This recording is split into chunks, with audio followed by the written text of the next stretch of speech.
Hello mga kapersa, panibagong repair. Ito aircon. Yan, split type siya. Okay, ito tinanggal ko ng kapasitor niya, dalawa. Yan, nabuntis ang isa.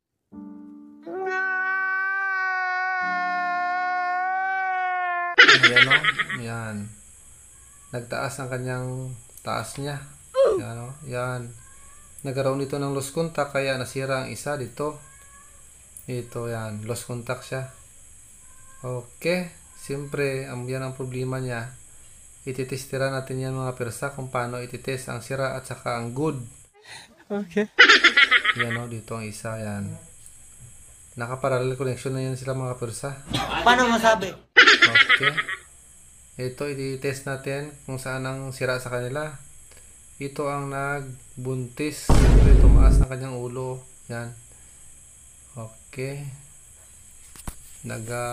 Times 10 tayo. Okay, test natin ha.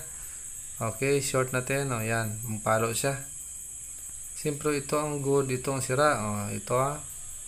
Ito ang problem ito. Yan. Short muna natin. Okay. O, yan.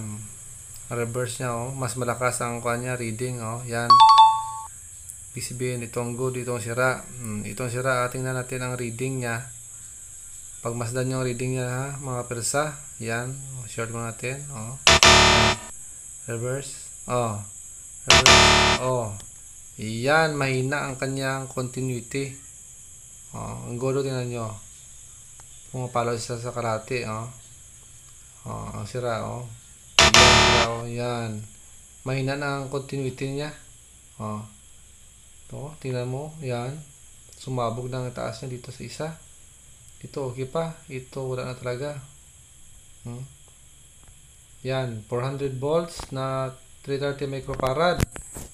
Siyempre, hanapin na natin sa online mga persa. Kaya dito sa amin sa Mindanao, walang silbi talaga dito. Walang pisa mabibilhan kahit saan.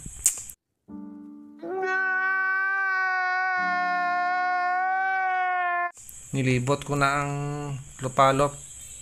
Kulang na lang ang karnihan na lang at saka mercury ang puntahan ko. Yan. Siyempre, search natin sa Google. Yan. Oh, 400 volts na 330 microfarad. Okay. Easy search na natin. Yan. Lagyan natin ang price. Siyempre, yan. Hanapin natin ang mas mura. Kung saan tayo makakamura, doon tayo. Yeah, boy. Yan, siyempre ako na sasanay sa Shopway. Yan lang mga persa, click mo yan. Thank you very much for watching.